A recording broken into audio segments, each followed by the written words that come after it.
একটা নাটক করিছে লজিং মাস্টার, সেটা চ্যাংড়া হামাক নকল করিছে। তো হামাক কোলাহিনী খায়রুল বাসার আরো ভালো করে শিখে দিলাম ইনি।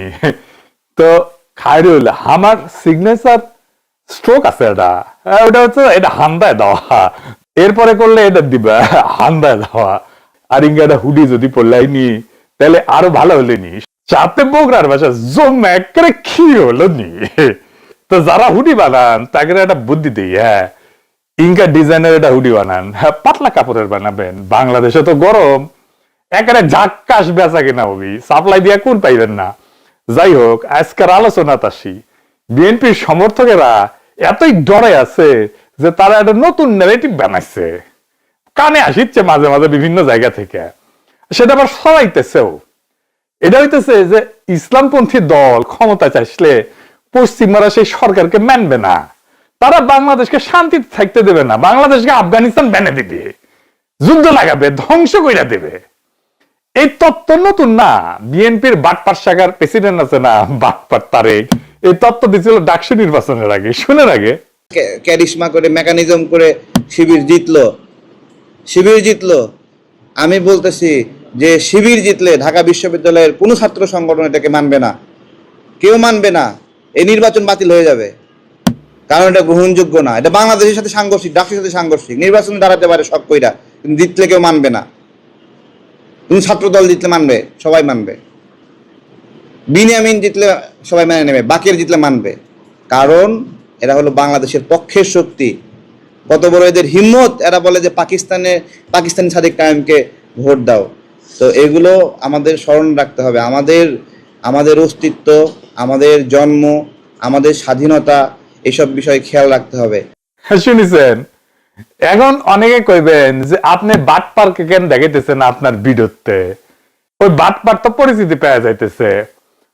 ও বাটপার যদি বিএনপির ন্যারেটিভ মাস্টার হয় তাহলে আই কি টান, এই বাটপার বিএনপির ন্যারেটিভ তৈরি করে, আর বিএনপির বাকি সবাই সেটা তো বাকির মতো আওড়ায়। আগে মনে করতাম যে বিএনপি যা কইতে পারে না সেগুলাই বাটপার তারেককে দিয়া কয়, পরে দেখলাম যে আরে না, বাটপারই আসলে ন্যারেটিভ তৈরি করে বিএনপির।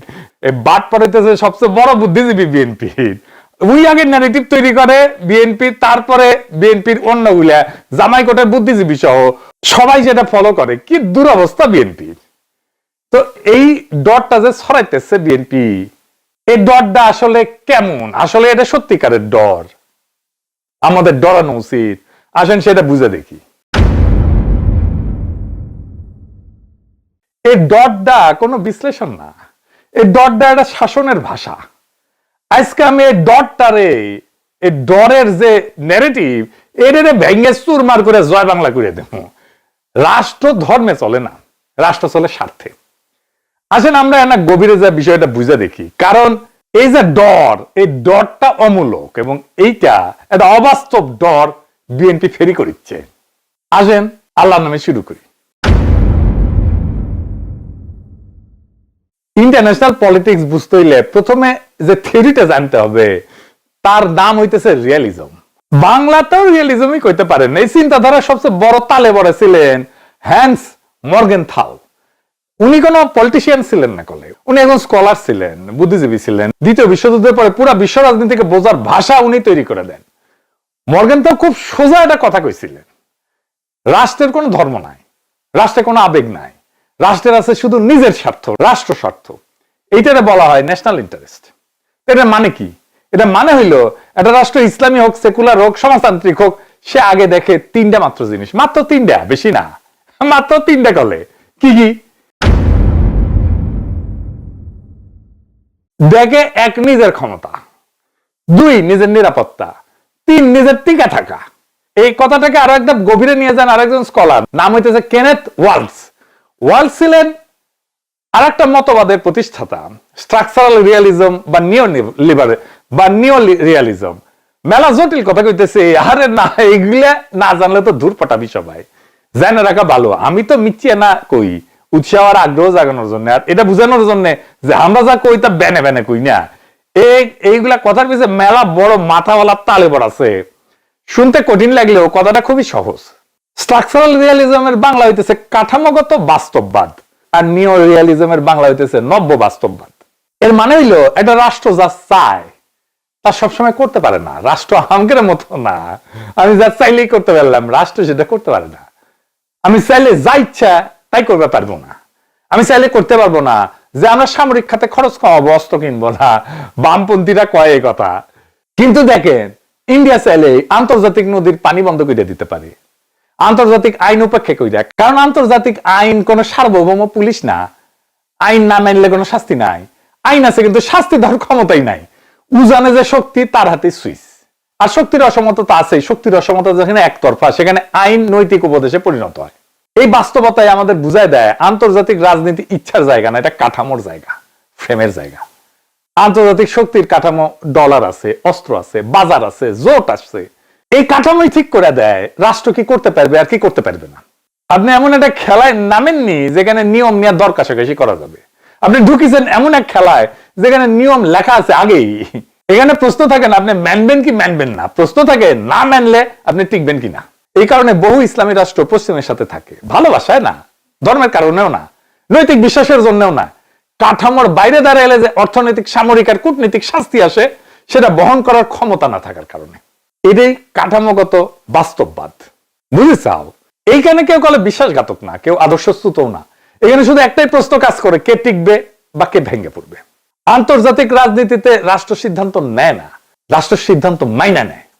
এই কারণেই অনেক ইসলামী রাষ্ট্র পশ্চিমের সাথে বরাবর থাকে, অ্যালাইন থাকে, ভালোবাসায় না, ধর্মের কারণে না, কাঠামোর চাপে থাকে। আর যে শুধু ইসলামী দেশগুলো, মুসলিম দেশগুলো ইসলামপন্থীরা চাপে থাকে তা হলে না। ধরেন চিলি, ভেনেজুয়েলা, কিউবা বা ইউক্রেন। চিলির জন্য কি অপরাধ ছিল? অপরাধ ছিল নিজের সিদ্ধান্ত নিজে নেওয়া।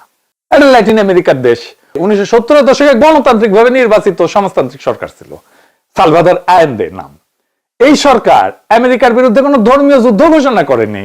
তারা শুধু বলছিল আমাদের অর্থনীতি, আমাদের খনিজ সম্পদ, আমাদের নীতি আমরা নিজেরা ঠিক করব। আজাদি, এই সিদ্ধান্তের নামই সার্বভৌমত্ব, মানে নিজের ভাগ্য নিজে নির্ধারণ করার অধিকার। ফলাফল কি হইল? সামরিক অভ্যুত্থান করাইলো সিআইএ কে দিয়ে আমেরিকা, দীর্ঘ স্বৈর শাসন হইল, হাজার হাজার মানুষ গুম হইল, হত্যা হইল। ধর্মের জন্য তো না, এটা ছিল নিজের সিদ্ধান্ত নিজে নেওয়ার শাস্তি। এইভাবে চিলি আমাদের শেখায় আজাদি চাইলে দাম দিতে হয়।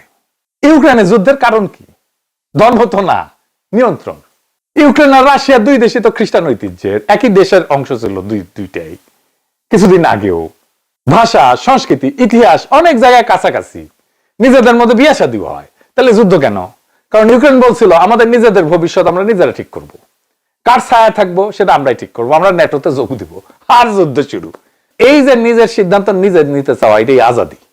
রাশিয়া এই সিদ্ধান্ত মানে নাই, কারণ জিও পলিটিক্সের সমস্যা তো ধর্ম না, আসলে সমস্যা হলো নিয়ন্ত্রণ হারানো। এই ইউক্রেনের উদাহরণটা খুব গুরুত্বপূর্ণ, কারণ এটাই প্রমাণ করে যে যুদ্ধ হয় ক্ষমতার জন্য, ধর্ম তার অজুহাত মাত্র। আচ্ছা এইবারে আসেন, কে শত্রু কে বন্ধু রাষ্ট্রের, এটা কে ঠিক করে? এটা একটু বুঝে দেখি। এই প্রশ্নটার একাডেমিক উত্তর দিচ্ছেন স্টিফেন ওয়াল্ট, আন্তর্জাতিক সম্পর্কের একজন খুবই গুরুত্বপূর্ণ স্কলার। কিন্তু উনি বলেন যে রাষ্ট্র শত্রু বানায় থ্রেট পারসেপশন দিয়া। থ্রেট পারসেপশন মানে কি? মানে আপনি কি বিশ্বাস করেন সেটা না করলে আপনি কি করছেন সেটাই আসল। এই কারণে ইরান শত্রু কিন্তু সৌদি আরব বন্ধু, দুটাই মুসলিম রাষ্ট্র। কিউবা শত্রু কিন্তু ভিয়েতনাম বন্ধু, দুটাই সমাজতান্ত্রিক রাষ্ট্র। ধর্ম না, আদর্শ না, আচরণই আসলে বিচার্য। তাইলে আমরা কি এই সিস্টেমের মধ্যে জিও পলিটিক্সের বাস্তবতা মাইনে নিব? আমরা আমাদের আজাদি, আমরা আমাদের নিজের সিদ্ধান্ত নিজে নিতে পারবো না? এখন এই আসল প্রশ্নটা আসে, এই সিস্টেম যেটা আমি এতক্ষণ ব্যাখ্যা করলাম, ডলার, অস্ত্র, বাজার, জোট, এই শক্তির কাঠামো, এইটা কি ভাগ্যের মতো মাইনে নিতে হবে? উত্তরটা হইল না। বড় কইরা লিখে দেন এডিটর সাহেব, না, এটা সাউন্ড দিবেন। কিন্তু এই না কোন হিরোইক সিনেমার ডায়লগ না। এই যে ইনকা, আমি বিশ্বাস করি না, আমি বিশ্বাস করি না। এই না আসে বুদ্ধি, কৌশল আর ধৈর্য থেকে। আজাদি মানে এই না যে আপনি কাঠামো ভেঙে ফেলবেন। আজাদি মানে হইল কাঠামোর ভেতরে নিজের জায়গা শক্ত করবেন। আন্তর্জাতিক রাজনীতিতে শক্তি মানে শুধু ট্যাঙ্ক না, শক্তি মানে নির্ভরতা কমানো, শক্তি মানে বিকল্প তৈরি করা, শক্তি মানে নিজেকে অপরিহার্য কইরা তোলা। আমি খুব স্পষ্ট করে একটা বাস্তব কৌশল বলি, দেখেন কিভাবে আমরা এই শক্তিটা অর্জন করতে পারবো, মানে আজাদি। আসেন সেগুলো দেখি। 1 নাম্বার, একতরফা নির্ভরতা ভাঙা, মানে ডিপেন্ডেন্সি ব্রেক করা। যে রাষ্ট্র একটাই শক্তির উপরে ঝুলে থাকে সে আজাদ না, সে জিম্মি। বাংলাদেশের আজাদির প্রথম শর্ত হইল এক দেশ এক বাজার এক জোটের উপরে জীবন মরণ নির্ভরতা কমানো। এটা আদর্শ না, এটা সার্ভাইভাল স্ট্র্যাটেজি। আপনি ইউরোপে রপ্তানি করবেন, আপনি এশিয়াতে করবেন, আপনি আমেরিকার সাথে থাকবেন, আপনি মধ্যপ্রাচ্যে থাকবেন, আপনি আফ্রিকায় থাকবেন, আপনি ল্যাটিন আমেরিকায় থাকবেন, সব রাষ্ট্রের সাথে আপনি বন্ধুত্ব থাকবে, দেয়া নেয়া থাকবে, বাণিজ্য থাকবে। যে রাষ্ট্রে বিকল্প আছে তার সাথে কেউ হুমকির ভাষায় কথা বলে না। 2 নাম্বার, সামরিক শক্তি না, কৌশলগত খরচ বাড়ানো।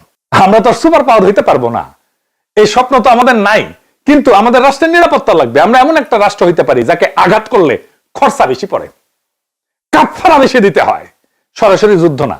ধরেন আমাদের সাইবার সক্ষমতা যদি আমরা বাড়াই, আঞ্চলিক স্থিতিশীলতা এবং শান্তির জন্য যদি আমরা প্রয়োজনীয় ভূমিকা রাখি, তাইলে আমাদের অপরিহার্যতা বাড়বে। এগুলো দিয়ে রাষ্ট্র নিজের দাম বাড়ায়। আমি অনেক আগে থেকে কইতেছি বাংলাদেশ সেনাবাহিনীর একটা সাইবার ব্রিগেড করেন। ওয়াকারানন্দ প্রভুপাদ আছে, কেমনে দুর্বৃত্ত জেনারেলদের সুরক্ষা দেওয়া যায়, কেমনে বাংলাদেশের নিরাপত্তা বৃদ্ধি করা যায়, তার কোনো চিন্তা নাই। আমাদের একটা নিরাপত্তা উপদেষ্টা আছে, এই নিয়ে স্যাট আছে কিনা কে জানে, আল্লাহ জানে। নিরাপত্তার ব্যাপারে সবচেয়ে যেটা গুরুত্বপূর্ণ প্রশ্ন সেটা কিন্তু এটা না যে আপনি নৈতিক কিনা, আপনি ঠিকঠাক কাজ করতেছেন কিনা।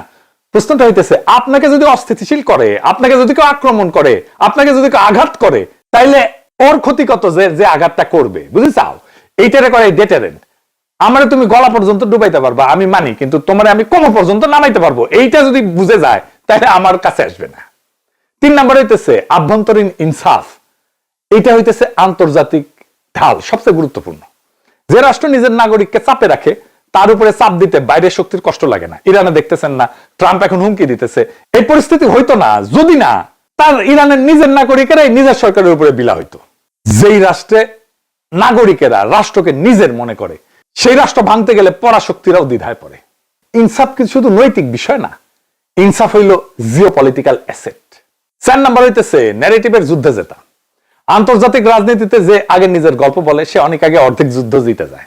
বাংলাদেশের এলিট মুসলমানদের দেখলে মনে হয়, ওরা মনে করে যে আমরা মুসলমান, এটা আমাদের বিপদ, আরে সর্বনাশ। এটা তো আমাদের ন্যারেটিভ না, এটা বাংলাদেশের ন্যারেটিভ না, এই ন্যারেটিভ আমাদের শত্রুর ন্যারেটিভ। আমাদের ন্যারেটিভ হইলো আমরা একটা নাগরিক রাষ্ট্র, সেখানে ধর্ম বিশ্বাস ব্যক্তিগত আর রাষ্ট্রের সিদ্ধান্ত আসে জনগণের ইনসাফ থেকে। এই ভাষা ওয়াশিংটন বুঝে, ব্রাসেলস বোঝে, বেইজিং বোঝে, ইন্ডিয়াও বুঝবে, কারণ রাষ্ট্র কথা বলে স্বার্থের ভাষায়। তাই শেষ কথা, আমরা এই সিস্টেম মাইনা নিতে বাধ্য।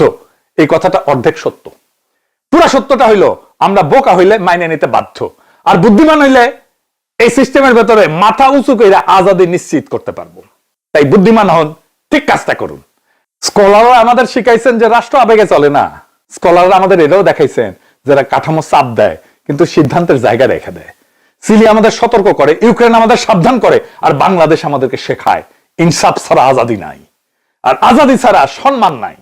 বিদেশি রাষ্ট্র আমাদের আজাদি দেবে না, কিন্তু নিতে বাধাও দিতে পারবে না যদি আমরা নিজেরাই নিজেদের প্রতি ইনসাফ করি। এটাই আসল লড়াই, এটাই আসল আজাদি। আজাদি মানেটা আসলে কি?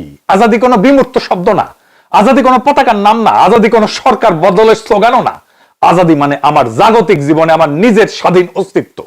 আমাকে কারো ইচ্ছায় জীবন চালাইতে হবে না, আমাকে কারো শঙ্কায় জীবন সাজাতে হবে না, আমাকে নিরাপত্তার জন্য প্রতিদিন শঙ্কিত থাকতে হবে না, আমাকে অনিশ্চয়তা তাড়া করবে না, আমাকে সম্মান বা মর্যাদা নিয়ে দুশ্চিন্তা করতে হবে না, আমাকে আমার রাষ্ট্র আমার পূর্ণ সম্ভাবনায় বিকশিত হইতে দেবে। আমি যা হইতে চাই সেটা আমাকে হওয়ার রাস্তা খুলে দেবে রাষ্ট্র।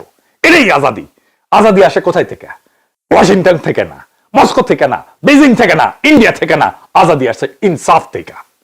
ইনসাফ মানে আইন সবার জন্য এক, ক্ষমতা কারো ঢাল না, রাষ্ট্র নাগরিকের শত্রু না। ইনসাফ ছাড়া আজাদি মানে নৈরাজ্য, আজাদি ছাড়া ইনসাফ মানে কাগজের কথা শুধু কালি। আমরা ইনসাফ চাই কারণ আমরা আজাদি চাই, আর ইনসাফ থেকেই আসে আজাদি। এই দাবি কোনো ইসলামপন্থী দাবি না, এই দাবি কোনো সেকুলার পন্থীও দাবি না, এই দাবি মানুষের দাবি। এভাবেই হাদি, আবু সাইদ, মুগ্ধরা 2024-এর জুলাইয়ের বর্ষা বিপ্লবে আমাদেরকে শিখাইছে ইনসাফ থেকে আসে আজাদি। ইনকিলাব জিন্দাবাদ। আমরা কি চাই? আপনি কি চান? আমি কি চাই? বাংলা কি চায়? মাটির কি চায়? শহীদ কি চায়? আমরা কি চাই? বাংলা কি চায়? 24 কি চায়? জুলাই কি চায়? আমরা কি চাই? ইনকিলাব কি চায়? বিপ্লব কি চায়? জনগণ কি চায়, মাটি কি চায়, বাংলা কি চায়।